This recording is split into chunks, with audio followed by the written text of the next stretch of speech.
Bismillahirrahmanirrahim. Assalamualaikum warahmatullahi wabarakatuh. Bertemu lagi dengan saya Ibnu. Kali ini kita akan latihan soal tentang gerak. Oke teman-teman, jadi pada video kali ini kita akan latihan soal ya. Jadi kita akan latihan soal tentang gerak. Nah, jadi kenapa sih kita harus latihan? Jadi saya mengingatkan diri saya sendiri dan teman-teman sekalian bahwa Allah menyukai pribadi yang lebih kuat. Nah, salah satu yang bisa kita kuatkan dalam diri kita yaitu kecerdasan. Terus bagaimana kita meningkatkan kecerdasan kita? Salah satunya dengan latihan. Nah, oke. Kita ke soal ya. Jadi pada video kali ini saya akan membahas 5 soal ya. Jadi 5 soal yang berhubungan tentang gerak. Nah, jadi nanti teman-teman bisa lihat pada layar. Nanti saya akan bacakan soalnya juga dan kita akan bahas sama-sama ya. Dan saya juga akan memberitahu bagaimana beberapa trik dalam mengerjakan soal pada gerak. Oke, langsung saja kita lihat pada soal ya. Nah, jadi kalau kita lihat pada soal yang pertama, oke saya bacakan. Jadi di sini Roni berjalan ke arah utara sejauh 5 meter. Kemudian ia berbalik arah menuju selatan sejauh 20 meter. Jika waktu yang digunakan Roni untuk berjalan adalah 25 sekon, maka kecepatan Roni adalah. Nah, jadi di sini teman-teman yang perlu kita perhatikan pertama adalah apa yang ditanyakan. Jadi karena yang ditanyakan di sini adalah kecepatan, ya, yang ditanyakan di sini adalah kecepatan. Jadi kita harus mengetahui perpindahan. Dan catatan buat teman-teman sekalian, terkadang kecepatan dan kelajuan bisa jadi berbeda, tetapi suatu saat juga bisa sama. Nah, pada soal yang seperti ini, ketika pada soal disebutkan di awal kan Roni disebutkan berjalan ke utara sejauh 5 meter. Nah, berarti ini ada arah. Dan kemudian dia berbalik ke selatan sejauh 20 meter. Nah, kalau ada arah seperti ini, biasanya antara kelajuan dan kecepatan dianggap berbeda. Terus bagaimana saat kelajuan dan kecepatan dianggap sama? Nah, nanti kita akan bahas pada soal berikutnya. Oke, kita bahas dulu untuk soal kali ini. Jadi pertama yang perlu kita ketahui adalah jarak. Oh maaf, bukan jarak, perpindahan ya. Jadi perpindahan. Jadi bagaimana kita mengetahui perpindahannya? Nah, kita lihat dia pertama jalan ke utara. Berarti yang pertama ditempuh adalah 5 meter ke utara. Ya, 5 meter ke utara kita catat. Kemudian selanjutnya 20 meter ke selatan. Ya, 20 meter ke selatan. Nah, ingat, jadi pertama kita cari dulu perpindahannya. Karena kita mau cari kecepatannya, kita cari dulu perpindahannya. Bagaimana cara mencari perpindahan? Yaitu dengan menjumlahkan ya yang ditempuh. Ya, yang ditempuh oleh Roni tadi 5 meter ke utara dan 20 meter ke selatan. Nah, di sini untuk 5 meternya utara berarti kita anggap seperti arah atas. Berarti positif. Kita misalkan positif. Kemudian 20 meter itu kita negatif. Ya.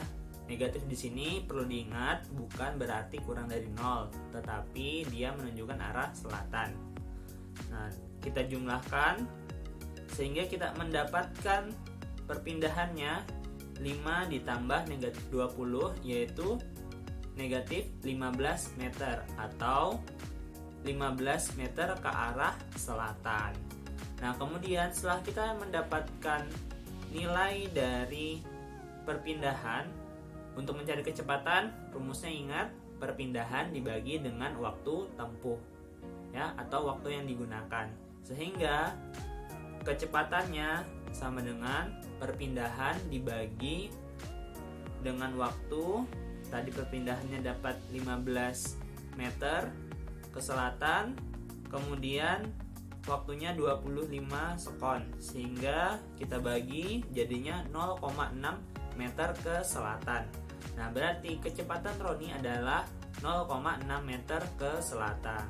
Oke, semoga paham ya. Oke, kita lanjut ke soal selanjutnya. Sinta berlari dari gedung A ke gedung B yang berjarak 100 meter. Jika waktu tempuh Sinta 25 sekon, maka kelajuan Sinta berlari adalah. Nah, jadi di sini bisa kita lihat jaraknya 100 meter, kemudian waktunya 25 sekon. Nah, berarti langsung saja ya, karena sudah ada jarak dan waktu tempuh, berarti kelajuan sama dengan jarak dibagi dengan waktu tempuh. 100 dibagi 25, oke, kita dapat kelajuan Sinta berlari adalah 4 meter per sekon. Oke, kita lanjut ke soal berikutnya. Andi mengendarai mobil dengan kecepatan 5 meter per sekon. Jika ia ingin pergi dari kota J ke kota M yang berjarak 60 km, maka waktu yang diperlukan Andi adalah titik-titik sekon. Nah, jadi di sini, ini tadi yang saya maksud. Jadi kapan ketika soal itu dia kecepatan dan kelajuan dianggap sama. Jadi kita bisa perhatikan di sini di soal menyebutkan kecepatan, tetapi juga menyebutkan jarak, bukan perpindahan. Nah, ketika soalnya seperti ini, maka antara kelajuan dan kecepatan dianggap sama. Ya, jadi jangan bingung ya, teman-teman, jangan bingung kalau misalkan, loh ini ada kecepatan tetapi tidak ada perpindahannya. Nah, bagaimana mencari waktu? Nah, jadi ketika kita ketemu soal yang seperti ini, maka kecepatan dan kelajuan dianggap sama, ya. Berarti kalau begitu, kita masukkan rumusnya. Kalau misalkan kecepatan sama dengan perpindahan dibagi waktu, nah kita ini karena kita anggap sama, sehingga kecepatan sama dengan jarak dibagi waktu. Sehingga untuk mencari waktu sama dengan jarak dibagi dengan kecepatannya. Nah, perlu diingat juga di sini jaraknya dalam satuan kilometer. Jadi harus kita ubah dulu ke dalam apa? Ke dalam meter, betul.